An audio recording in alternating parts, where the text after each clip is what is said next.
We're live. Guys, we're in a new link. This is the Late Show Pan. I'm with Jed Distler. Thanks for joining us. And if you're in the old link, then you're not hearing this, but you need to make sure you get over here to the new link. My assistant, Karina Tseng, who sometimes goes by the name of Ben Lottie when she's on YouTube, will be ushering you over from the old link if you're in the old link. And we're also going to begin this Late Show Pan with me copying the new link and posting it on my Instagram so people come to the right place. So it's a little bit of a, we're not exactly jerry-rigging. Yeah. Gerrymandering, let's say. Well, speaking of gerrymandering, we have you take it away, Jed. Let me do this. Okay.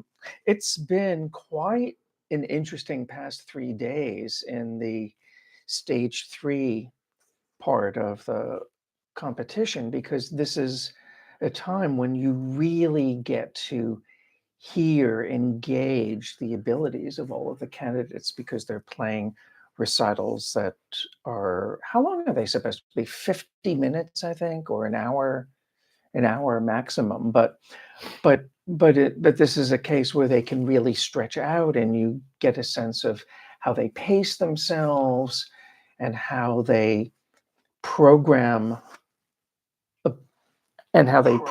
such an hour, I'm not very coherent because you're okay. I'm just guys, it's been a really long day. We're sitting here in Warsaw.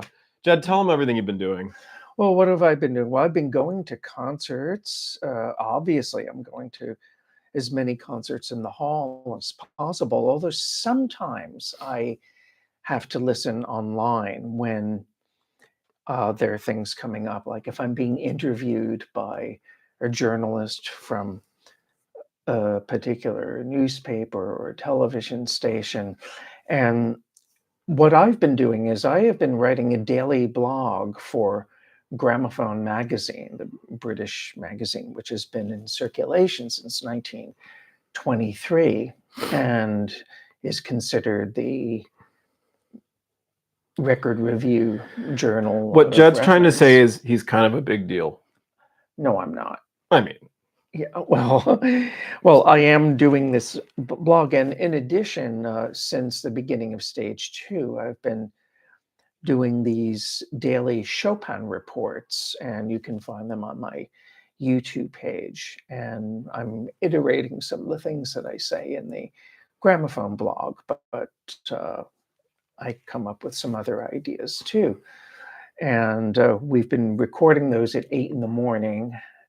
And which means that when I get to sleep about 2 in the morning, after writing and after hearing all the concerts and weighing and evaluating everything I've heard, and we're barely making it, and we just heard the results. We're gonna jump straight to the results. I think that's a good idea, and we're gonna walk through them. Now, I'm just gonna there's no mystery here, guys. Kate Lou is not in attendance. No competitor today. Even better, my lovely assistant, Karina Tseng, incredible pianist, is in the room, and she's the resident house statistician. She's got some stats put together for us about the competition and the upcoming finals. We'll break down the finalists, but let's go through the list one at a time. Let me get out my iPad. Let me get my... Yeah, so are we going to go through the list of the 20? We're going to go through all 20, and we're going to complain about the ones that we wish had gone on. And we're going... that's a good idea, and I'm sure everyone in the chat is already complaining. Well, let's see. Let's start with a poll. How are we feeling, chat? This is a poll. Feeling good or bad? Generally good or bad? Feeling groovy. Slow down. You move too fast. Basically good. Basically bad. How we feeling about the results? Okay, so we'll let the poll begin. And I've got the chat in my lap, and I've got the participants here. Karina, have you sort of marked them? Good. All right, so we've got and here's my acoustic iPad. And then Jed's got his buzzing. So here we are. There was an announcement made. Garrick chose not to give his speech today. I guess he just couldn't do it without his hands in his pockets. I'm not sure what it was. Or maybe he's tired, or maybe he didn't want to Well, I see think anybody. I don't know. I don't know. I'm not going to I speculate. would give him the benefit of the doubt. I think Always. he's tired. I Always. mean, we're all tired. So here we go. Finals. Wait, Karina, which the tab? Oh, here. It's all updating now. Third round, fourth. What is it called? Stage 3. What is the? You can talk. Ben Arrow, fourth round. Got it. Okay. Okay. So number 1, Pyotr Alexievich made the finals. I was a little bit surprised. I was surprised because his playing has been frankly inconsistent. Although I must say that I think his stage 3 performance was the best of all that he gave, and that's worth 70%. True. I did not get to catch it in the hall. Oh, I heard him in the hall, and there were a few tiny little Mhm. rough patches here and there, but he played a wonderful Opus 45 prelude, and he's one of the few pianists I've heard who actually plays this piece in tempo. Well, I should say I shouldn't say I'm surprised if I didn't. I was listening, but I was listening while a little bit distracted, and it was on the live stream because I was getting ready for my Garrick interview. So I don't want to say I'm surprised because that's worth 70%, and that was the recital he gave tonight that I heard the least. I'm more surprised just because of the second round disappointed me. And Alexievich is somebody I've liked since the Clyburn in many ways. He's always impressed me in how far did he get in the Clyburn? Semifinals? Yeah. Oh, and I thought he was probably. I thought he could have been a finalist there. Yeah. So Alexievich made it. And good for him. I'm excited to hear his, especially his concerto. I think he'll play that really well. And he's playing the F minor concerto. Kevin Chen made it. Yes, that's no surprise. No surprise there. And we're still.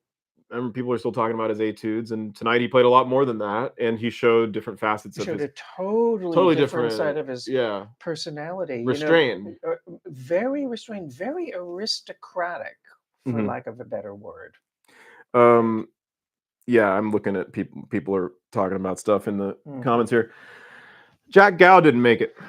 That was a tremendous disappointment to me because he played. I think he was arguably the most consistent of all the candidates.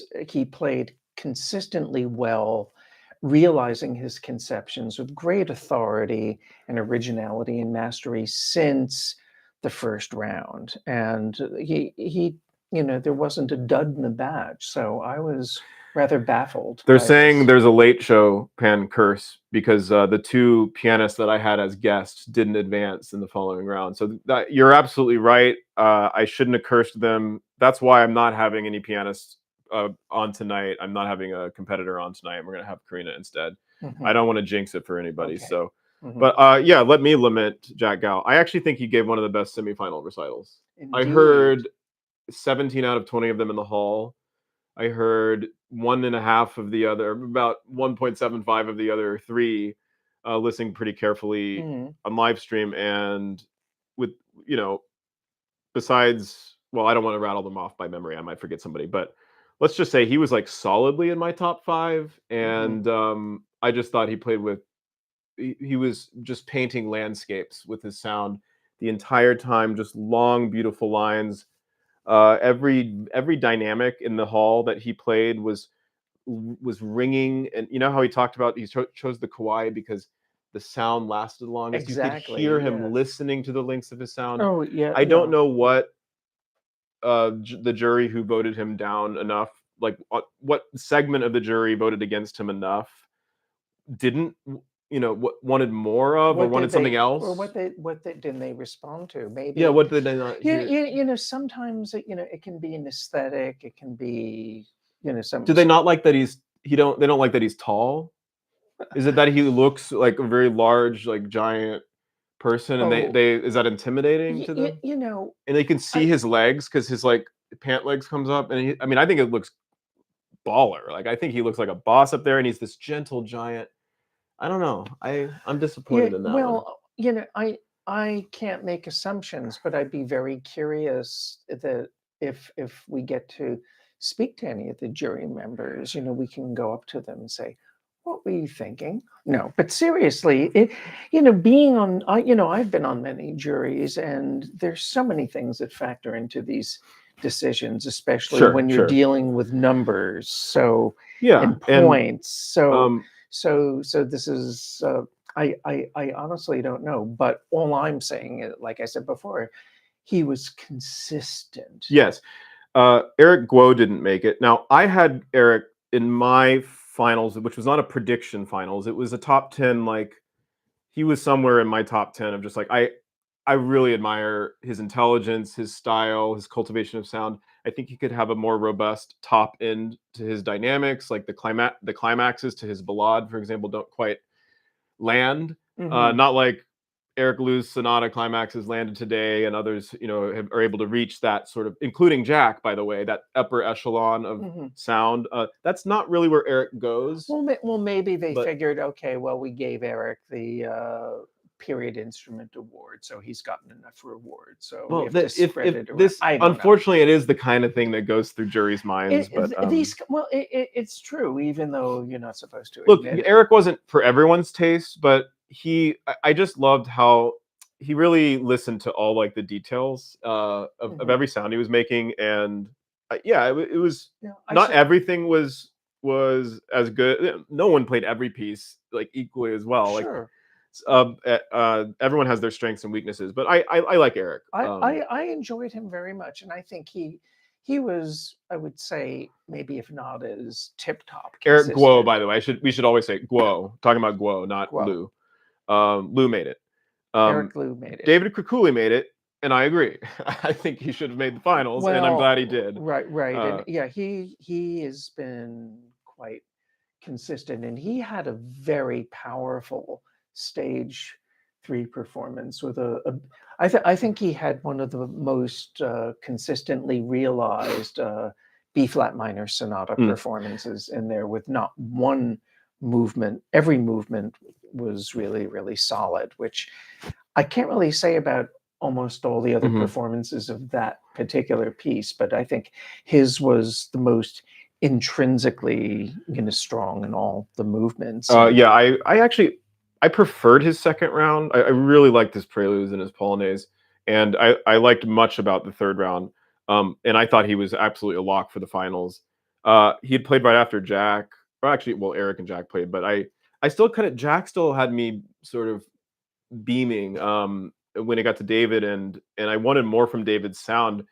David is conceals sounds. He hides things. I talk about him as the opposite of Pavlak, who is such a public pianist. He shares every sound with everybody. Mhm. They're on opposite side. He's a private piano. He's lurking in the shadows. So he will sometimes deal with in sort of like negative crescendos or negative accents sometimes, or he'll express a sound. Well, negative uh, accents, you mean like a reverse accent Yeah, like a where you're playing something and all of a sudden you get to this and it can be very stage sensuous, and whisper. it's suddenly Well, like, that's I think this is something that's actually typical of a lot of Slavic yes, pianism, it because it does go there. this is a trademark of Vladimir Horowitz, actually. Absolutely. And no, it's beautiful. Oh, sure, Um, of course. I've been going through different moods this week. Look, there's no obviously this is all just like we're trying to talk about who plays all these complicated works of piano better, and there's like by what criteria and what mood are you in this day, and what do you even know, or what are you listening for, and the jury clearly has lots of different opinions, and they're all extremely experienced and professional. Yeah, So but who the hell yeah, knows? But and jury members can easily change their minds on a absolutely, dime. I've seen this and happen. I'm also changing my mind as I'm going along. I'm like, one day I want the dark arts of David Kukuli. The next day I want Pyotr Pavlak, just celebrating victory for Poland. Shiori Kuwahara made it. Good for I'm her. very happy about that because I heard her consistently in the hall, and sometimes there was a fellow critic who said that she has three dynamic levels: loud, louder, and loudest. And I can sort of understand that. There were some things that she did where I felt that were she was indulging in stage whispers rather really in a pianissimos. But her Chopin B minor sonata had such generosity and such flow and such a sense of transition, and it really reminded me a lot of Arthur Rubinstein. Yeah, so at her best she did. I should say, somebody mentioned David is not Slavic. That's true. Georgia is actually not a Slavic country. I stand corrected. No, that's okay. But I think we often No, group. I didn't say that. I was talking about Slavic pianism. I'm talking about the school. And often, sometimes we also say Russian pianism, and we don't mean the person's Russian. We mean it comes from traditions that emanated from the Moscow Conservatory. Like for instance, Van Cliburn was from Texas, and he was the greatest Russian pianist of his generation. That's an example. I admire Shiori. I liked her second round better than the third round. I found weaknesses in the sonata, especially the third movement rubatos, but who cares? Whatever. That didn't bother me. The fourth movement, I think, maybe was a little. Oh, I thought the fourth movement was exciting, but whatever. We don't know. I'm happy she's here. Neither Lee brothers made it. Now, I thought one of them would make it. I thought maybe it would be Hyo's year. I haven't been their biggest advocates just because in the sound, I think they're in the hall, their sound is quite limited. I don't know what it sounds like on live stream, but it's while it might sound forte to them, I never heard either of their sound go above a mezzo forte.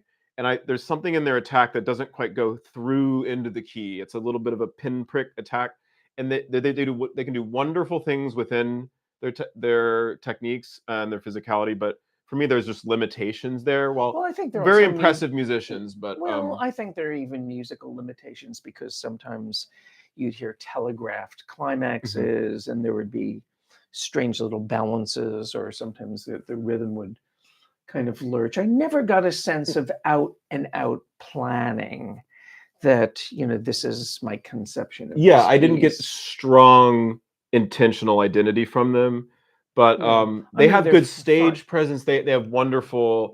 I mean, Hyo sort of won all of our hearts. Like, wonderful smile. He wore those vests, and he's the younger brother, and he was like really playing. He was matching Hyuk, I think. Step for step, pound for pound. But like, they weren't competing against each other. They were competing against everybody else too. But Hyuk made the finals last time. Does that mean this time it's more stacked? I don't know. You can't ever be sure of these things. Just congratulations to them for getting to the stage 3 so we could hear them play as much as they did, and they got to share what they did. Now, I think this is surprising, even though I liked, I actually was rooting for him, thinking he would not make the finals, and now I'm actually surprised he did because of many mishaps. Tianyao Lee made the finals. Tianyu Lee also made the finals. Now, his recital kept getting better and better, but he started very nervous, and there were many moments in his mazurkas which were just like, glaring errors, and I was just thinking, man, is this the kind of thing where the jury just like can't forgive these kinds of mistakes?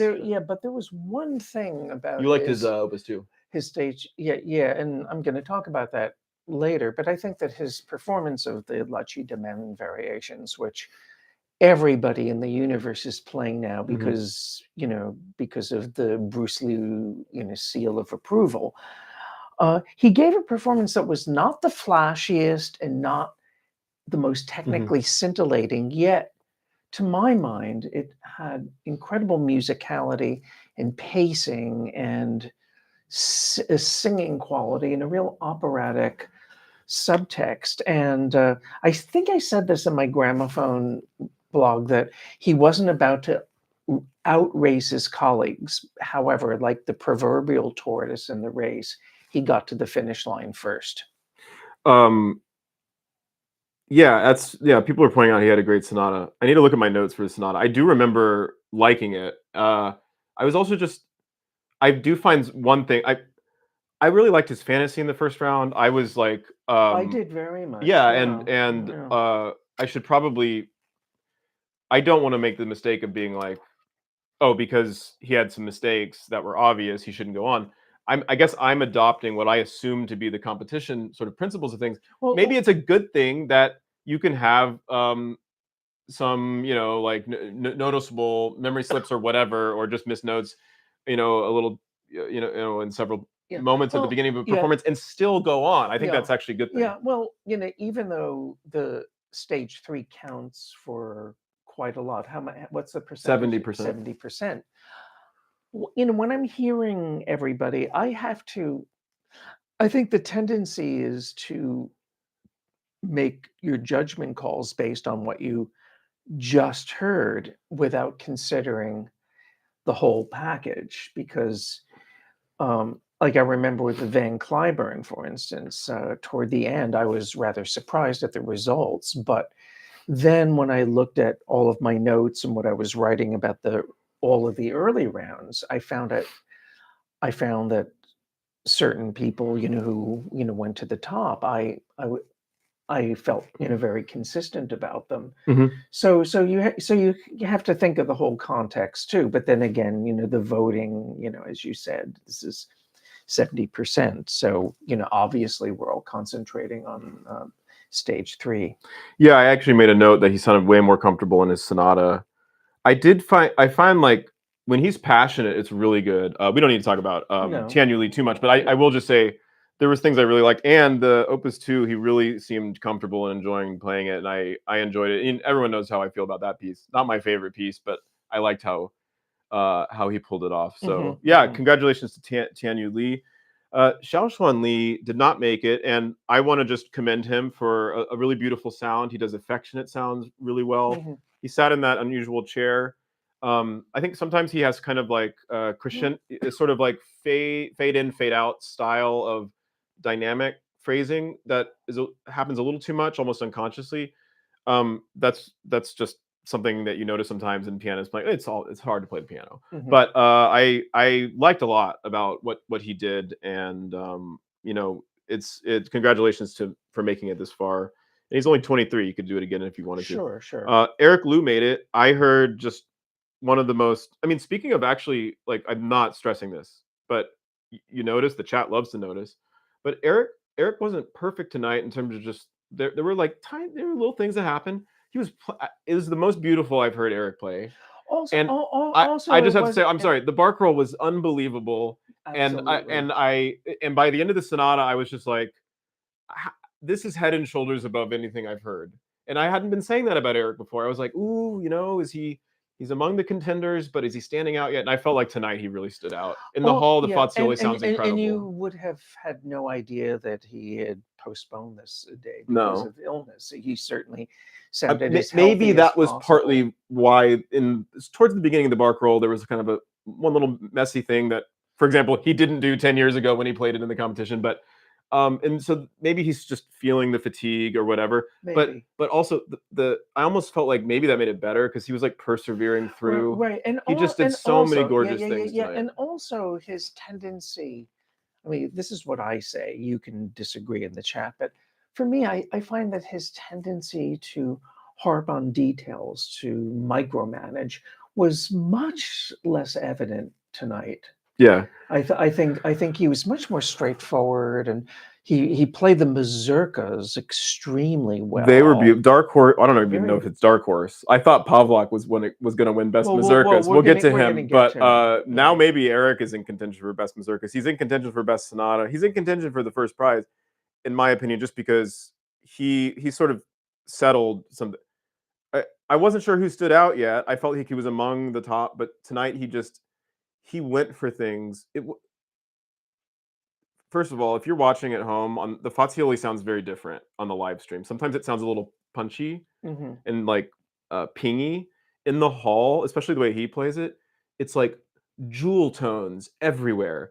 His polonaise, that like posthumous polonaise, was Yeah. so sparkly. It And was sparkly, but also he took a measured tempo that really allowed all oh, of and the it ornaments and I just to didn't want it to speak. end. I was Yeah, like, please don't ever stop playing this yeah. piece. It was I so felt, and I beautiful. also felt his sonata. It was interesting because it kind of split the difference between all the great qualities of all the other great sonata performances we were hearing, and it seemed to Well, be a great he synthesis of it. he also we had heard so many third sonatas. Actually, we heard 10 of both second and third sonatas. And Yeah. I kept, people would do some things really well, and then other times I'd be like, oh, are they gonna stick the landing here? Are they gonna, and then it's like, oh, they didn't quite get it. They didn't quite do that, hit the Yeah, pocket. yeah, yeah. And he did every one of those where I was like, is he gonna nail it? Yeah, he Yeah. just like But sank the I have to landing. tell, like, sometimes, this is like acting, where if you're playing and you may not land a climax, like you say, or to follow through a contrapuntal line to its logical conclusion. There are ways that you can compensate where, let's say, oh, my sound got a little muddy toward the end of that line, then you justify it by maybe doing a reverse accent in the next measure, because it's, performance. There's a big difference between practice and performing. And Vladimir Horowitz liked to say that the trouble with a lot of pianists is that they practice something 100 times in the practice room, and when they go out on stage, it sounds like the 101st time. Well, can I just say, I almost felt like Eric sounded a little more careful in his second round, like he was trying to nail it. And I don't think he sounded careful tonight. He did miss some things, but he just played with so much heart. And I'll just give a specific example. Like the end of the third movement of the sonata was so aching with just 50 different kinds of emotions of bittersweet, love and pain. And the smallest things he would do were so palpable and noticeable in the hall. From far away, I didn't even have a good seat tonight. I sat further away. Yeah, but there was not that quality of artifice that you sometimes do get. I feel like he kind of checked the artifice at the door, and I was very happy. It was very, very satisfying playing. We won't linger on him because he's No, going we to have play in the so many- finals, we have so and he's many. going to do the F minor concerto, which will be cool Good. to hear that. I'm glad, because that's a far more interesting concerto. Tianyao Liu made it. No surprise for me. I think a lot of people expected her to go on. Maybe surprising that she's 16, but she plays with a lot of maturity. I liked everything she played in her third round, with the exception of the berceuse. I thought I heard better berceuses. I liked her playing less. Okay, tell me about it. Well, I felt that today it was the second sonata. Yesterday. Tianyao Liu. Right. Yeah. She played the second sonata yesterday. Yeah. I think I talked about this in my Chopin report, that there are very beautiful things, but sometimes I don't feel that she has the experience of listening to herself to the extent that her older colleagues do. And an example of this is that in the first two movements, sometimes there were imbalances in the hands where a melody would start and then it would get covered somewhere, and it was a matter of projection. Although I have to say that she played the finale, the unison finale, beautifully. I think she has quite a cultivated sound for her age. I think she still needs to grow in terms of developing like identifiable conceptions, distinctive conceptions. I thought she was top 10 out of the 20. Like, I'm not surprised she's a finalist, even if she's, for me. Well, she caught we'll my see how she how caught high my she attention, back in stage. Oh yeah, well, I think stage beautiful, one was like Barcarolle. the Barcarolle, but also like her third stage, she had some crazy stuff. Oh my gosh! Yeah, I forgot about that. But that was great. Yeah, I mean, she's clear. Obviously, the phenom left. Yeah. In it. Also, we were talking about, which I think is something we should mention, is that we both. I was complaining that her stage 2 round had the obligatory preludes, but it also had those 3 flashy, youthful pieces, the Opus 2, the Andante Spinato and Grand Polonaise, and the introduction and Rondo. And I went on record saying, I think this was just not very good. It was very skewed programming. But then you said to me the next day, and I think maybe you're right, was that this was actually a tactical move, either on her part or her teacher or some advisor, that, okay, I got into stage 2, so I'm going to just show all the show-offy kind of stuff. I'm just going to show all the flashy technique I can do. And then the jury's going to think, oh, well, that's great, but we want to hear her in more substantial repertoire, meaning that we have no choice but to let her in stage 3. So it was kind of clever. What do you think? To program that way? I think so. I wonder if that was a tactical. It might have been. It might just be all the Chopin that she knows. At 16, it's like play all of the brilliant stuff, young stuff, and it's like, okay, then it was tactical. Let's put those show pieces in the second round, and then they want to hear. Right. Yeah, maybe. Anyway, Vincent Ong made it. He was the one I wasn't sure would make it, but I like him. Not everyone likes him, but I'm a fan of Vincent Ong's playing. Me too. And I was a party in the last movement of that sonata. Yeah. He brought out so many fun voices. Everyone was participating. It was like a party, and every voice was invited. Absolutely, that was so good for him. Very exuberant and a very strong personality. Even I didn't really like his mazurkas. The mazurkas were too Brahmsian for you, right? That's why I said that they were composed by Johannes Chopin.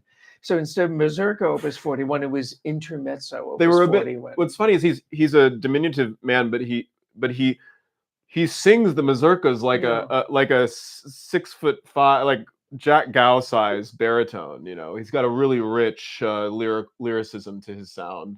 Yeah, kind of like a Fischer Disco kind of thing. But and you know, they were just a little too bass heavy, you know, for my taste. But he realized his conceptions, and he had conceptions, and like it or not, that's how he's playing them now. Maybe he'll change. Yeah, I think I'm Team Ong. I'm glad he made it because I'm disappointed that some didn't make it, and we'll get to one soon. But I also know that people are on the fence. But like I'm Team Ong, and I'm really excited he's in the finals.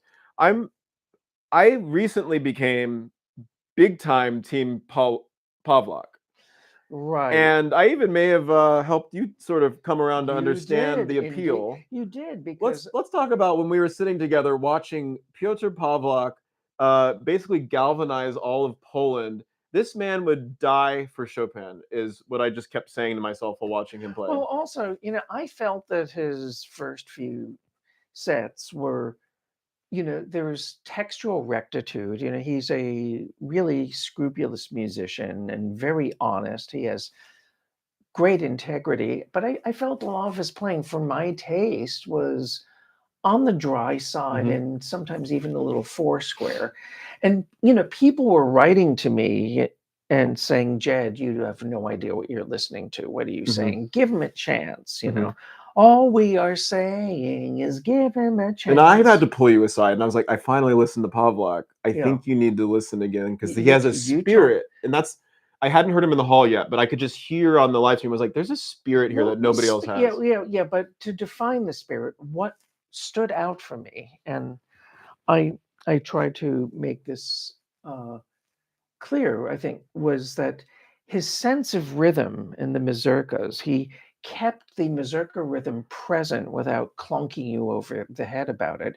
And this kind of rhythmic center is not, I found that it wasn't so as square, or as I was accusing him of. Rather, you know, he would, you know, really keep the beat present, but then when he had a lot of, you know, fancy passage work in the right hand, he would recede, but you always kind of notice this. And I think this is important with mazurkas, because an example is that Opus 17 number 4, the A minor. This is a piece that a lot of people play like a Rachmaninoff Mumble Musica, where you have those left-hand chords, the do do do do do do, and they're all kind of uniform and soft, and basically, you know, they're like a background music or a doormat or window dressing, and then the right hand kind of takes center stage.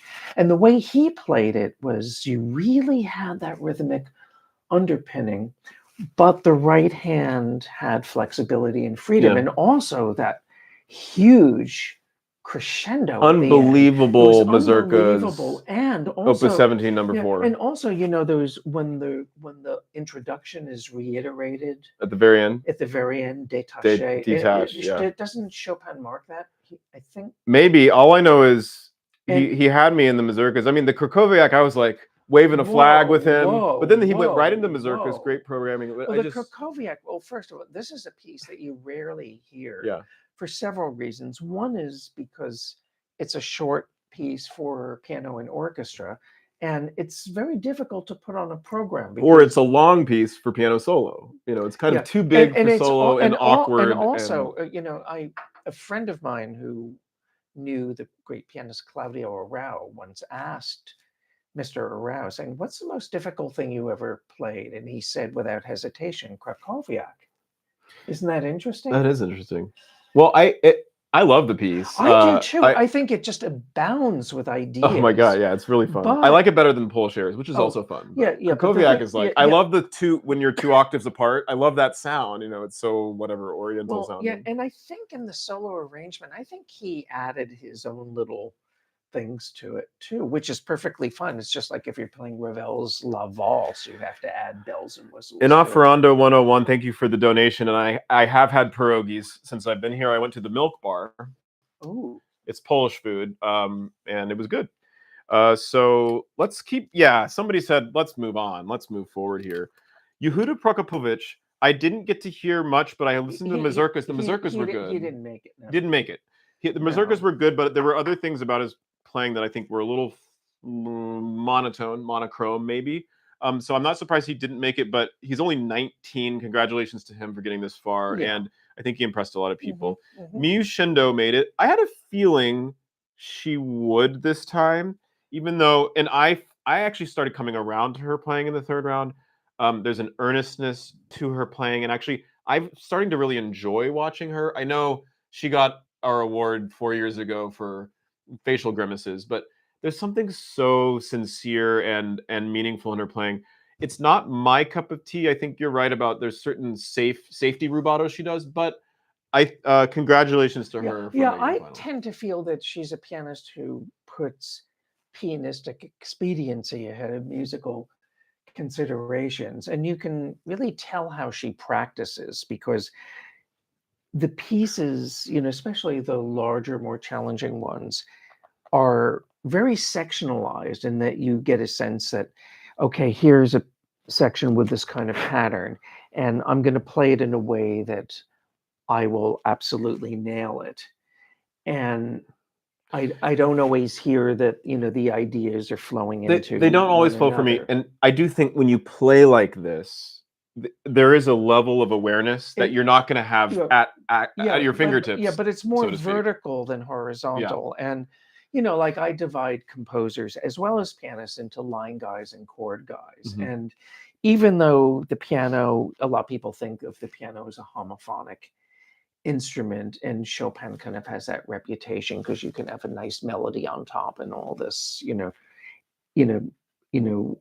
what is it called, brush, or all I don't know, Jed, keep it moving here. We got to keep going. All kinds of stuff underneath, but Chopin is a line guy. Yeah, and she's a chord guy. Gal. Well, all chord gals are chord guys. Come on, you know what Gotcha. I mean. No, guy is your gender neutral term. Tomoharu Ushida didn't make it. There's Team Tomo out there. I know that.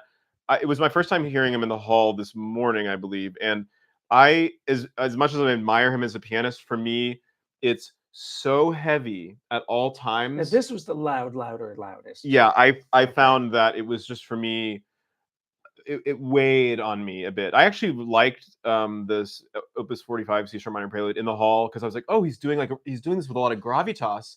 And then I thought maybe the mazurkas he would mix it up and get lighter. Everything was gravitas from start to finish. So I will just say that was my criticism of Ushida, but congratulations for making it as far as he did.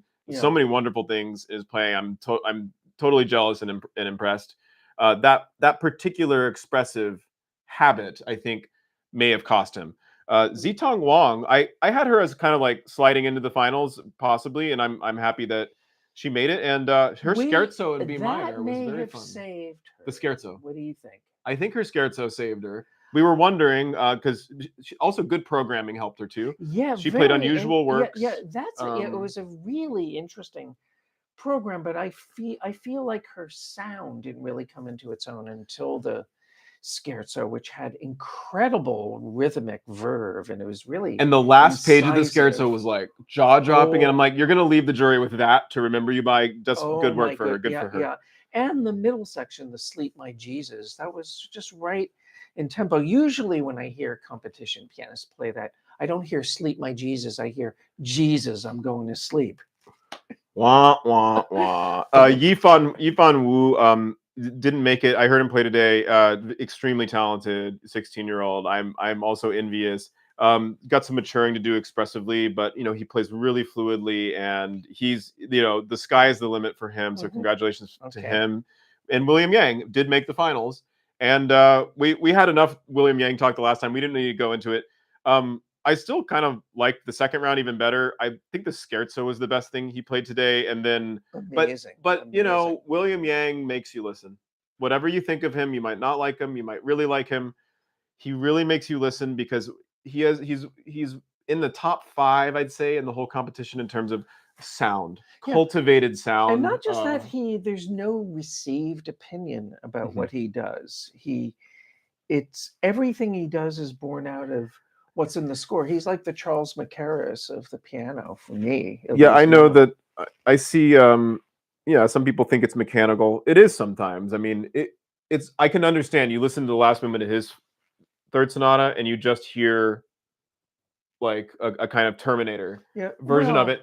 And yeah, but there's so many levels of yes, there's a lot going on. And he makes the point not so much from volume, but it's about because of timing and balance. And Yes, I mean, very, very much like Toscanini. I'm talking about all these conductors. It's no, so no, weird. you leaned over to me like this is the Toscanini version of the Chopin third sonata. Yes, yes. You just have to listen in a different way, and then it starts being good. Stefan or Stefan.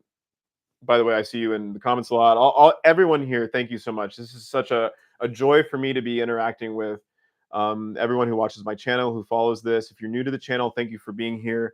I'm Ben, and this is Jed.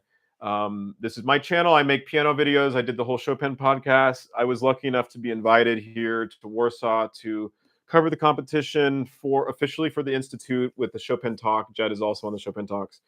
So you've probably seen us there. But we also decided to assign ourselves, well, you working for Gramophone and you're doing other things. I decided to assign myself the task of also covering the competition in detail as much as I could. So if you go to my Patreons, you'll see the sort of in-depth recaps of almost everything, not everybody, but almost everything. I try to keep up with it. Every single little performance is covered right here. I've heard maybe out of the, gosh, how many is it? Over 100 hours now. I've heard maybe 80% in the hall over the past 2 weeks, and we got a final round left to go. So thank you for being here. We've got now, if Jed, if you don't mind, could I have you switch places with Karina, and we'll come back for special awards at the end. Oh, right. Okay. Ladies and gentlemen, we're gonna have Karina Tseng come down to the stage. Need the mic? Oh, you need the microphone. Yeah, switch mic. So Karina, if you don't know Karina, but you watched the Miami competition, you will recognize her. She was a semifinalist there. I thought she should have been a finalist, actually, but I'm biased. She did win the Polonaise Prize. So despite not making the finals, won the Polonaise Prize for her Opus 26, which you can go watch on the Chopin Foundation YouTube channel. Chopin Foundation has been a partner of mine throughout the Chopin podcast creation. Because of course I'm supporting. I'm here and I've made a little document. Hey, Karina, say hello to the chat. Hello, everyone. Sometimes she will appear as Ben Lottie in the chat. Say hi to Karina. Hi to Karina. Karina is, somebody says Karina is physically in Poland. No, it's a hologram, actually. She's in, you're in Italy right now? I'm in Italy. Wow. I mean, technology's just gotten amazing. Oh, wow. Or is this an AI version of you? Who knows? Yeah, this is AI Karina. Who knows? Karina AI. Karina. That's not a joke. It's a horrible joke. Surprised that people know who I am. Oh, they love you. If you don't know me, are you kidding? I bet. How many? Okay, let's do a new poll. How many watched the Miami competition? I'm sorry, I'm not Kate Lou or a competitor. Yeah, she's sorry she's not Kate Lou, but wait, here we go. Start poll. Did you follow the Miami Chopin competition? So we'll see how many of them did. Although they might be lying. Don't lie. Don't lie in the poll. Please be honest. Okay, so this is Karina. Now, Karina has also been my resident statistician. She's really good with spreadsheets. Not only good with her fingers on the piano, but she can also, whip up a mean spreadsheet. So we've got one here with lots of tabs, competition statistics. She's been putting together slides, which you may have seen on my social media. And so it's been all about repertoire and pianos and different aspects of the, demographics of the competitors. So you want to just throw some statistics out at us, maybe recap some things so far, or what do you got for us, Karina? Sure. For the finals, it's really easy. We're gonna have 7 E minor concertos and 4 F minor concerti. That's right, 11 finalists. 11 finalists, and that's the main rep. Besides that, we have the Polonaise Fantasy, obviously. So I went ahead and plugged. Oh, now I have to open it. But I did find something a little interesting. Tell us. while you and Jed were going through, I went and like I have all my spreadsheets set from the past few rounds. the graph. This is where I make the graphs. I don't see where all the magic happens here. I don't know if it's gonna open right, but and we'll put it out later. Okay. But in terms of morning session being weaker in passing rate than evening session, Can I pause? Yeah. They want to know who's playing F minor. Oh, okay. Yes. We have Piotr Alexievich, Krakuli, David Krakuli, Eric Liu. because he did E minor 10 years ago, so he switched. And then William Yang. And William Yang. Okay. Those are the 4 F minors. Everyone else is E minor. Yes. Okay, sorry to interrupt. No, you're good. Okay, I'll just okay. So stage 3, the strongest day was day 3 today. Meaning the most people made it. The most people made it, 5 out of 7, and then we have a third round in a row where the passing rate of the evening session was 66%. All 4 made it tonight. Is that right? The last 4 who played the entire evening session made it to the finals because it's right. Alexievich, Yang, I can't even remember. Chen, and Eric Liu. Yeah. What was the detail you were mentioning? Okay, so the detail is like because the last stat that Ben was having me do was like by performance order within a session. So then I went, okay, so what if, because there's a different number of people who play in each session. So I just went, what if I see out of all the people who played last, how many of them pass?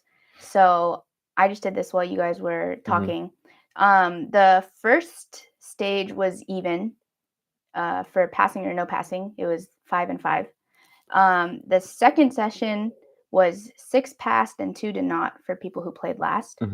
And last in a session. And the sessions had a ranges of people. In the first round, it was like 10, 8 or 9. Yeah. The second round, it was 4 or 5. And so if you were last in either a morning or an evening session, in the second round, it seemed to matter. In the second round, it mattered more. More significant, at least. It was 6. 6 did pass out of the last performer, and 2 did not. And in the third round, we had 6 sessions, and 5 of the final performers passed. Wow. I mean, obviously, low sample sizes. All we can say here there are tendencies, but it's a suggestion that there might be some influence, but you can't be conclusive until you run this kind of thing on all competitions. But there have been studies of, for example, the Queen Elizabeth competition going back decades. Eugene Chan, if you're watching, you helped me, pointed me to this, but basically they did find a slight, basically over a long period of time, slight advantage for those playing last in sessions or last in basically days or rounds. So, and it makes sense, you leave and it's easy to remember the person you just heard. What other, maybe you want to recap some of the other stats from this week? Maybe not everyone has seen the breakdowns that you've been posting or we've been posting on my Instagram. For third round rep, we had even number of sonatas, both second and third sonata, and all 3 people who played second sonata in the second stage did pass. I think it's all 3.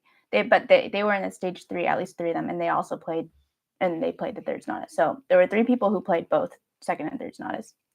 I mean, I think we went over it really briefly last time, but we heard a lot of Opus 33, Opus 41. No Opus 30s this year. No Opus 30, no which Opus is 24. Crazy.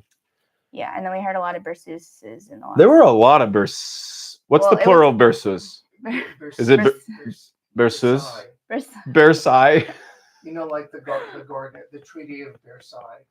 The Treaty of Versailles. I got Jed laying down on the ground over there, just dishing out one-liners. Amazing. Yeah. Wait, I got a good joke. You ready? This one's from I think it originated with a guy named Tom Conroy, but wait, I gotta get it just right. Why did Chopin write a lullaby? Just because. Oh, okay. Yeah. No? It's like kind of a weird. You gotta think about that one for a second. It's like an anti-joke. Okay. Moving on. That's all I have. That's all I have. She's just watching us. She doesn't even have Oh her drafts yeah, up. I Yeah, we're all I just pulled watching the string. ourselves. I don't have anything else. No, this is 'cause it cool. So got simpler. obviously the final round is simple. Does anyone Yeah. have any questions for Karina? Yeah. I mean, yes, for this purpose, I'm a statistician. Is that how you say it? Statistician, yeah. Yeah. But I'm just really happy to have made it to Warsaw. It's really special to be here. And Ben was like, "Can you run this? Can you run that?" And I was like, I think from me, when I started following competitions as a maybe middle schooler, like this is something I would have loved to do then. And now to call it like work is cool. But I'm really lucky. I was like, after Miami, it was like almost burned out. I needed some help, and I didn't know how to ask anybody for it, and she just like cold texted me and was like, "Hey, do you need any help?" And I was like, desperately. Yeah. Yeah. So here's some questions. What's your favorite Okay. Chopin piece? Oh, No, don't think about it. 5. I mean, because right now I have Third Sonata on my mind, especially after what we just heard tonight. Third Sonata. What did? Okay, wait. How do you like Warsaw? I love Warsaw. It's cool, right? I came and I was like, I don't know why, but so much just makes sense. Mm. It's gorgeous here, and the people are amazing. I can't explain. You might need to move here. There's this phenomenon of like pianists. They come to the Chopin competition and they're like, I think maybe we'll live in Warsaw now. Well, Martin Garcia lives here. That's true. The Lee brothers live here. I'm for happy example. where I am. I am in Europe, but yeah. Are you getting compensated for this work? Yes, I pay Karina. Yes. And what is my opinion on? Brenda asks, what is my opinion on Piotr Pavlak? Just rewind in the stream and you can see. Yes. Do you know that Karina in Italian means pretty? Yes, I did. It means like Do you cute. live in Or Italy? I do live in Italy. Dove? Imola. Oh, I live in Milan. Ah. Oh yeah, I actually didn't Jed's know got an that. Italian connection. Well, you guys can be little Italy buds. Yeah. And Rachel, right? Yeah. Well, you mean Rachel Naomi Yeah. Kudo Fazioli? Yeah, Yes. for sure. Yes. Guys, Italy's where it's at. Lots of pianists there. Somebody asks if you like my jokes. I haven't heard I too just many. said one about. I know, just but because- this is because. normally we're doing business. We're not like chatting. Is Ben a good boss? Ben's a great boss. I need to leave the room and you can be honest, and I promise I won't watch the stream back later. Like I'm doing work and I'm really happy to be doing this work, but I still consider myself primarily a pianist. And I think something in common that Ben and I have is what I call artist brain, which is where you go with the flow, go with your brain. So both of us will be working really late at night sometimes, and deadlines are forgiving, but then also there's like this like huge push of work sometimes where we just sit and get it done. And you help me get things done because you're really good at getting things done. And Ben's amazing. Like, I don't understand. Well, I'm going to take next year off. Just kidding. I'm going to start a list podcast and make 1,000 episodes. No, I'm not doing a list podcast. I'm going to make videos for a while, guys. There's no podcast immediately coming on the heels of this one. I have some amazing videos that you're going to love that I can't wait for you to make, and Karina's going to help me make those too. It's been Chopin for a solid year. I'm not going to just go launch into another composer for a solid year. I wanted some variety for a while. So, but have I ever been to Zelazova Vola? No, but I think I might be going this weekend. Going on a little field trip. Let's see. Oh, Karina, how many finalists have their teacher in the jury? Oh, I do have. I think. Naughty question. I did my best, but also. By the way, they can't vote for their students. Does that mean the other jury might know that that's the student? Yes, but that's one of countless elements of politics that are entering their mind. I don't think it's decisive. People make too big of a stink out of the whole student on the jury or students of the jury thing. I don't think it actually matters that much. Yeah. Okay. I'm not certain on this. I'm just going to put my number that it's around, and I'm sure it's like messy because I only looked on like the people that they listed on their bios for the competition. I was like, I'm not going to overthink this. So in the past or currently, I have 4. 4 out of 11. I'm not Sure. And but how many were there total out of the 84? It was a lot, I actually. didn't count. So 4 out of 11 might seem like a lot, but there was probably 1, 2, 3, 4, 5, 6. she's just 7, counting manually. Okay. Somebody says, Ben, leave us with Karina. Why? No. Jed, Why? you and I are just have to go down to the I lobby. guess I about guess. 26 or 27 out of 84 by my like whoever listed it in the bio. How many And I dong have to read tai the chat. sewn students? Jed, I'll bring you back in a minute. What's your? Thanks for waiting. Do you have a favorite? Oh, What are they saying? I need to. Can barely read. It's really late. Guys, do you have any questions about? Jed's going to come back in a moment. We're going to finish up with just a couple of fake awards. We don't have a bunch for this round, but Just a few. did we hear Krakuli? Yeah, we heard Krakuli in the hall. We think he's great. I have some critiques. You know, critique is where you say this is their identity, but because they're like this, they can't also be like that. So I've found some, maybe you can call them weaknesses, just limitations in Krakuli, but there's limitations in literally every pianist. But I'm totally rooting for Krakuli. I've been a Krakuli guy since the Clyburn, when I thought he was one of my top candidates, and then he was eliminated after the second round. So this is the Krakuli Revenge Tour here in Warsaw, Poland. But yeah, cool. Any other? We're all just looking at the chat, guys. I We're know. reading what you're saying. So thank you. Yeah, we're not going to answer all these questions. No, I'm okay. Oh, I can answer one. My favorite pianist is Tian Yao. I was okay. So when Ben's updates, he said, "Oh, someone texted me about her." I didn't. That was me. And I'm like, I was not listening. I don't listen to everybody. I just happened to have her on, and then I heard her. She opened with a nocturne, I think, and I was just like, "What is this?" And then she started her thirds, and then my mouth. well, the thirds. Oh yeah. Yeah. Thirds were like best etude we heard. And then probably. immediately after I pinged Ben, I was like, I think I found my favorite pianist. So I think she's great. There's more she can do, but she's only 16. You know, there's like, yeah, you can't quite compare her with some of the 20-somethings Of who have course. really cultivated yeah. an artistic identity. She's just at the beginning of that, but there's so much, like, there's a lot to her sound that I don't know if it's transmitting as well, although it spoke to you. Yeah. But in the hall, she's so small and she looks even younger than 16. And then she starts to play and her sound really, really rings around the hall like few others do. And she knows how to use the Fazioli. She actually is able to create orchestral sounds. I'm thinking of the development of her second sonata, the first movement. The way that she played, you know, that earth-shattering moment, it sounds amazing. And so many people missed the climax, I thought. And so she was just kind of nailing things and creating sonorities that I thought were really mature for her age. Shall we do one more Yes. switcheroo? You guys change the mics Thank one more you for time. having me. Say bye to Karina. She'll say bye one more time at the end. Oh, okay. But we're going to do some special awards, and then we're going to call it a night and not stay up all night again like we have been doing. Yeah. Okay. Let's see. And while they're switching, I'm going to show you. I was given a Chopin hat today. Chopin competition hat. Madonna, I got the Chopin competition bag. No, io sono molto stanco, veramente. Anch'io. No, veramente. No, parliamo subito perché no. Prego. No, vado in Italia. Good yet. No, I'm going to be in it. I'm playing a concert in Florence, November 1st.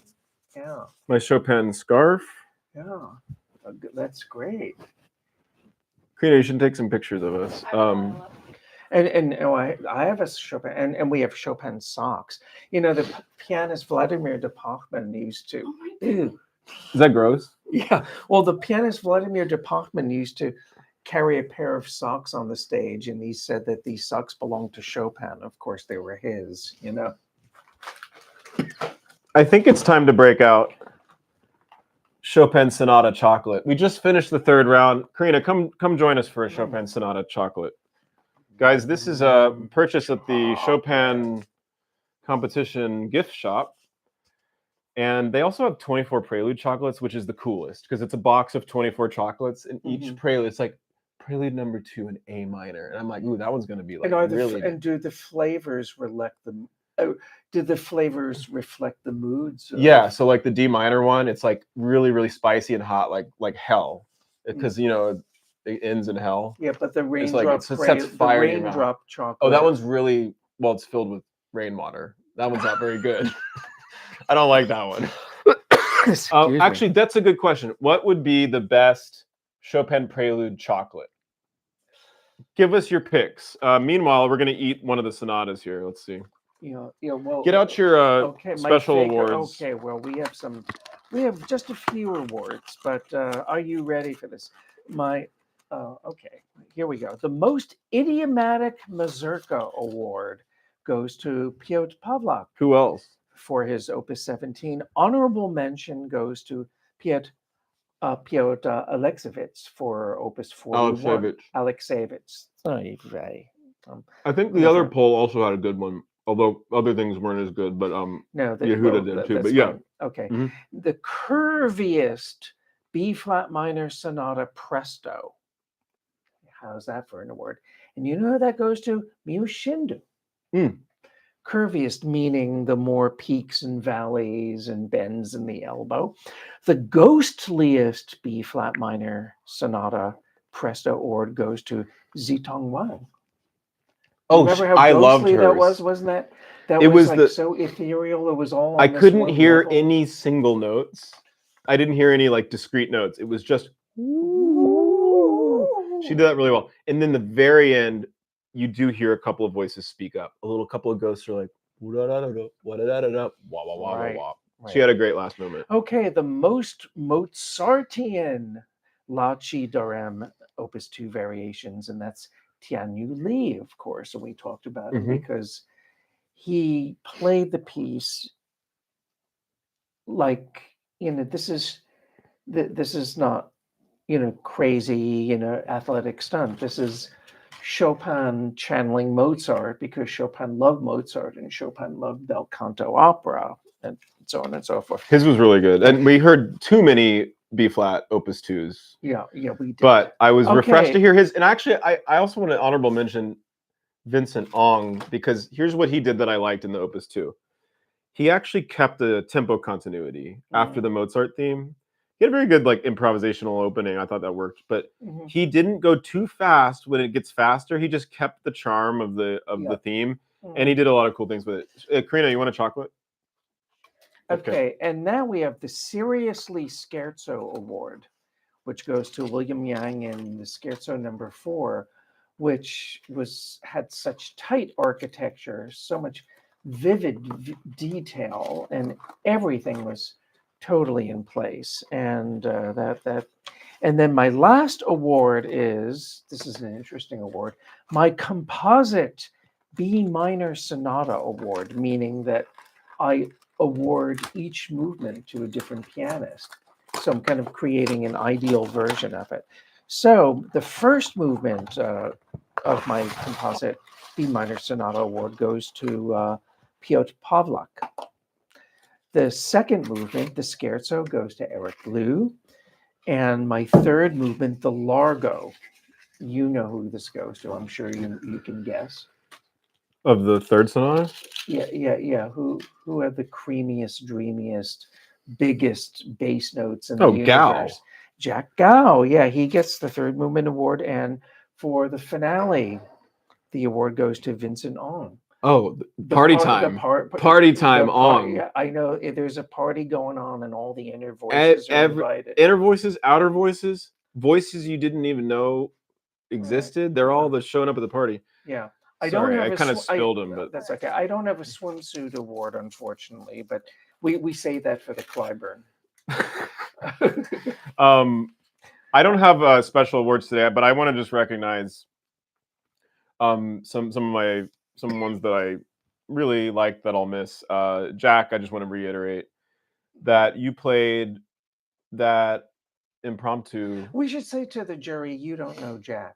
No, I mean, well, I think some of them do, but on average, I guess they don't. Right. There were 3 G-flat impromptus played at the beginning, all in very different ways. The first 3 performers of the semifinals, I really liked Jack's because he didn't try to be too. He didn't move a lot. He didn't go yada da da da da da da da. He didn't try to do too much with. He just. It was so beautiful how he just let it be, and he just paints with really long brush strokes, and he finds a color for every note. And there's just long arcs to his playing that I thought was so mature and deserving of. I kind of thought he was a lock after that performance. I don't know. Jack, we love you. You're awesome. And yeah, Eric Guo also, like, if you love Chopin's polyphony, then you should love Eric Guo's playing. I mean, just the detail, the rhythm. He really brings the inside of Chopin's music to life. So he gets my sort of just polyphony award, I guess you could say. Jack gets the painter. Yeah, well, but also he's a narrator too. He's a storyteller. Sure, what's the line guy, chord guy thing again? For sure. Yeah. And Piotr Pawlak gets my. I mean, I've said it. I'll say it again. He gets my would die for Chopin award. I mean, not only would he die for Poland after that Krakowiak, like, for Chopin's music, he's putting his life on the line. Whereas David Krakula, you might say, would kill for Chopin. That's not the same thing, but two different sides of the spectrum there. So, congratulations to all. We might need to wrap this up because I can't tell you how tired I am. Although somehow I feel better. I've got a second wind here, a third wind. But if you have any, Karina, come back over here. Well, if you have any questions, well, you don't want questions for me? Any questions for Jed or Karina? Nobody. Here. I don't have much more. Oh my God! Here. I sat on a chocolate. Oh my goodness! No way. Ew. Wait, I'll go to that. Ben sat on a white chocolate.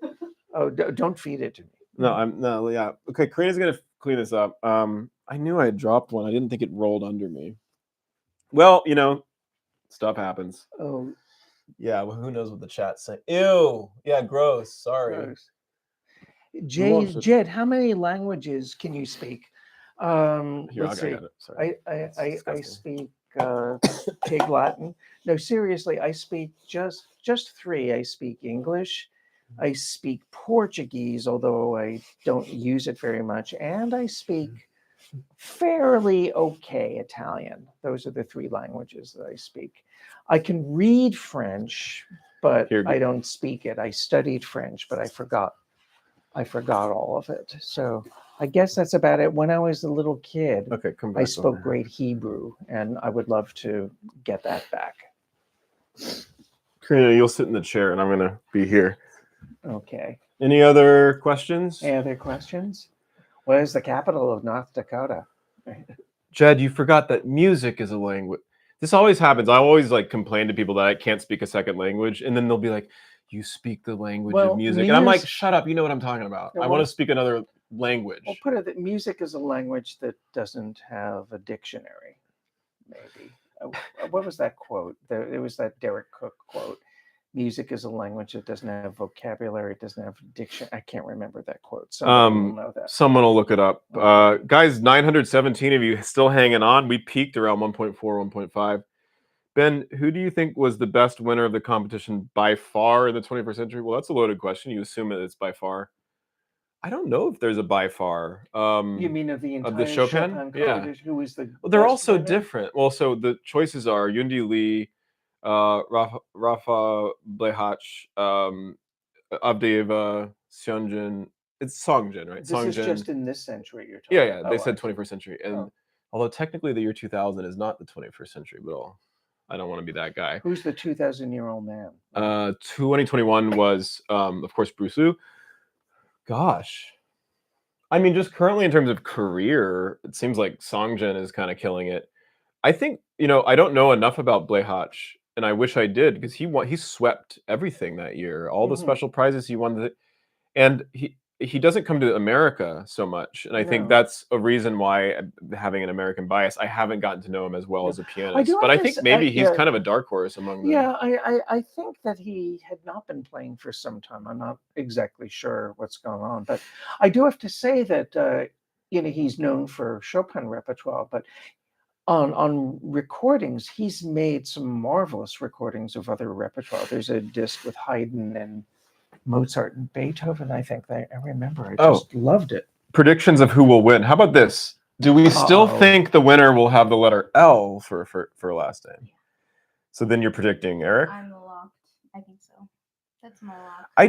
Liberace. I'll just tell you this. In the hall tonight, there was a feeling that what Eric was doing was just on a different level. beyond. Yeah. And we're definitely not just saying that because he's Eric Liu and we expected that he should and blah, blah, blah. Because we weren't actually saying that in the first 2 rounds. It wasn't like, oh, Eric Liu's up here and everybody else is... Like, you had to go through those awkward repertoire, 20-minute recital and then the one with the pawn. It's just... For me, it was like he was a contender, but he wasn't standing out. And for me, now he's really standing out. But who knows how all their scores are going to, like, compute or whatever. Who else still has a chance? Krakuli has a chance.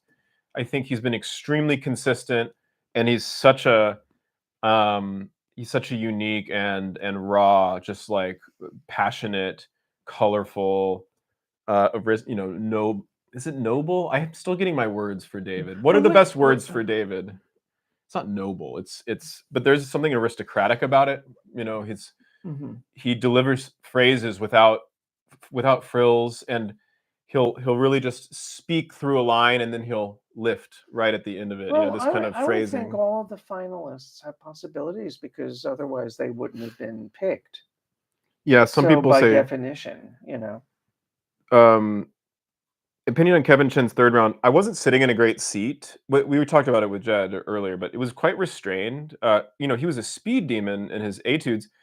He did not take off and play as fast as he could when he had the chance to tonight, to his credit. Well, I also found like he was really saving his sounds in the ballade for later, and so he wasn't doing as much with peaks in sound or expressivity for a while. You didn't have, because in the ballade there's always a potential for these dynamic outbursts, which the piece can take, but he chose not to do that. And even in the coda, where I thought maybe he would just let it rip, he really didn't. But the finesse and the intention in the playing was quite impressive, for sure, and really in everything he touched. I think I was saying in the last round that like Kevin Chen's gonna get a medal, and I still think that.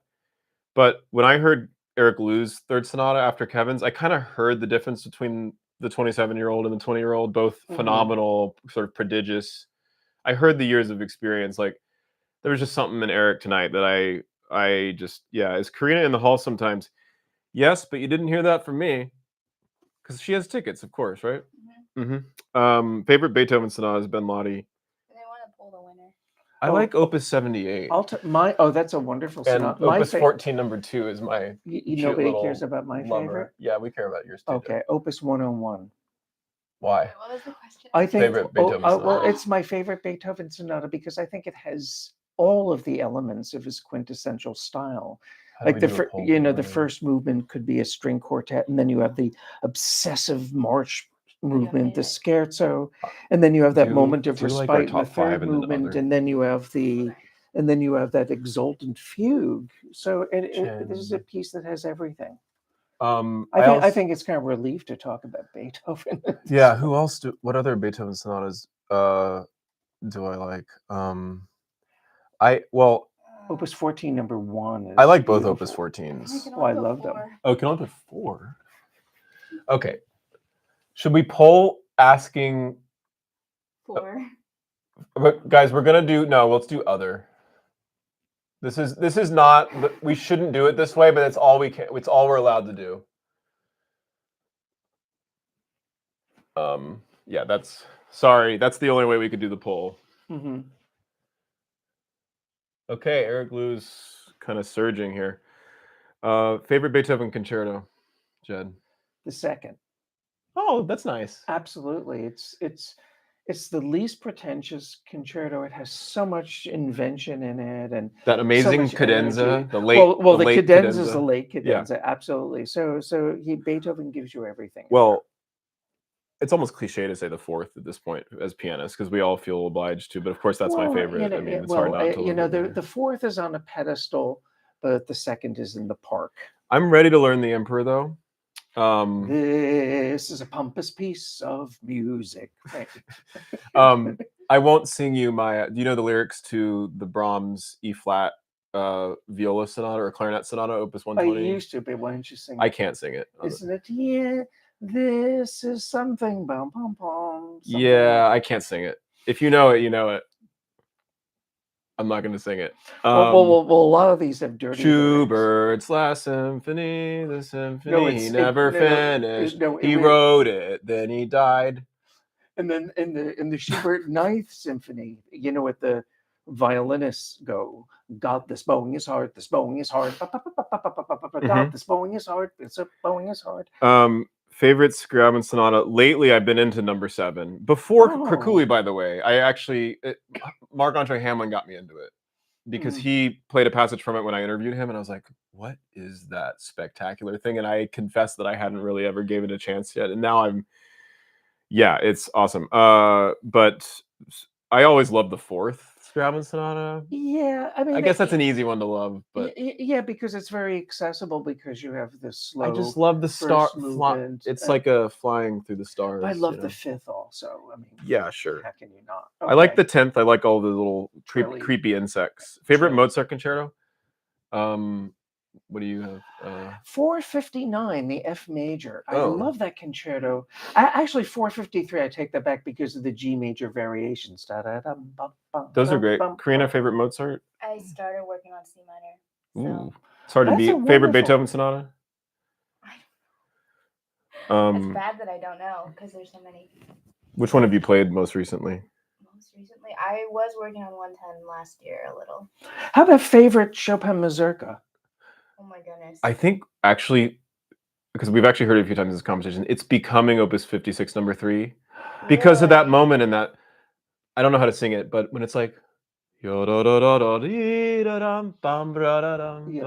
part towards the end, I'm like, okay, just for that moment alone in that C minor, I love it. But I've been going through so many of them in the last year. I like the B minor in Opus 41, which is one of the shortest ones, but it combusts with creativity. The B major. Yeah, it has so many things in it, and it's over in a flash.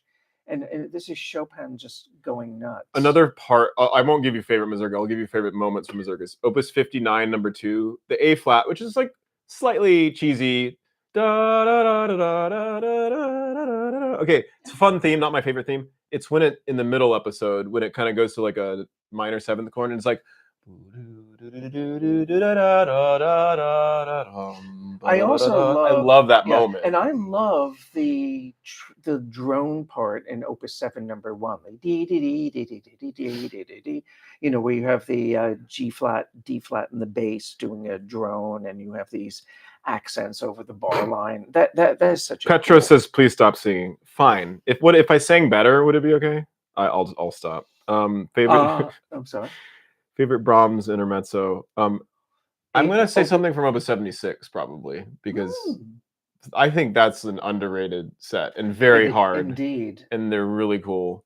But one of them from there, Opus 118, number 2, the A major. Oh, Jed, you sell out. I want that played at my funeral. How soon?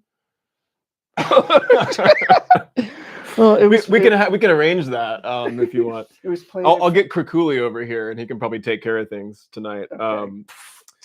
No, but yeah. Please continue singing, says Echo. Okay, what would you like me to sing? Karina, what do you notice? Say things. We're hogging. I know. You know my favorite song.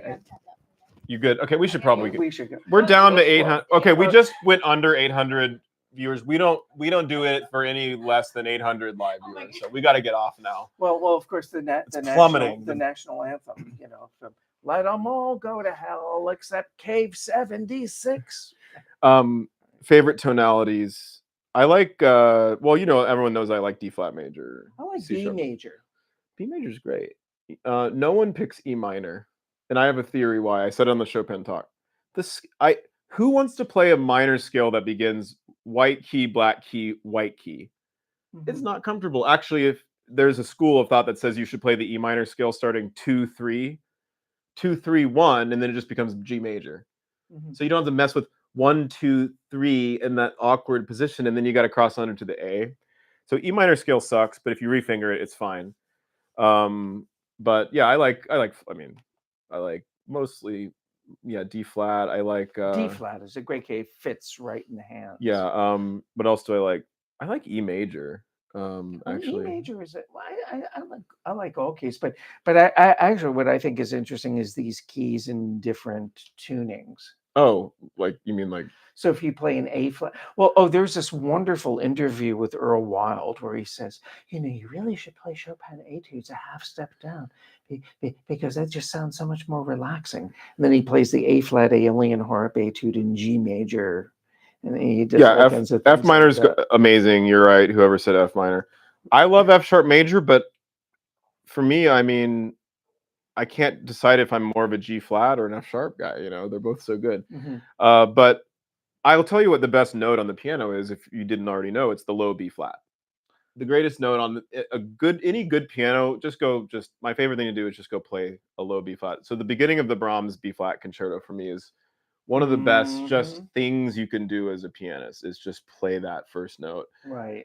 The way the rest of the piece goes for me, I don't know, not so hot. But the beginning of it, or the low D naturals in Prelude 24, which we were ranting about last time. I don't love those. I'm frightened. I'm terrified by those. Whereas the B flat is like a warm. Yeah, but if you get a Bosendorfer with the extra keys, you can play it. The Imperial. The Imperial Grand, you can play that. Somebody should do is play that low D, with an octave lower on the Imperial Grand. Have you ever played how Ravel will sometimes write the low A instead of the G sharp? Yes. I think he does it in Miroir a few times. Right. I got to try. I think it's Boat on the Ocean. There's an A that should be a G sharp. I tried it on an Imperial once, and first of all, just like perspective-wise, you got to get used to that, even though the keys are black and white reversed.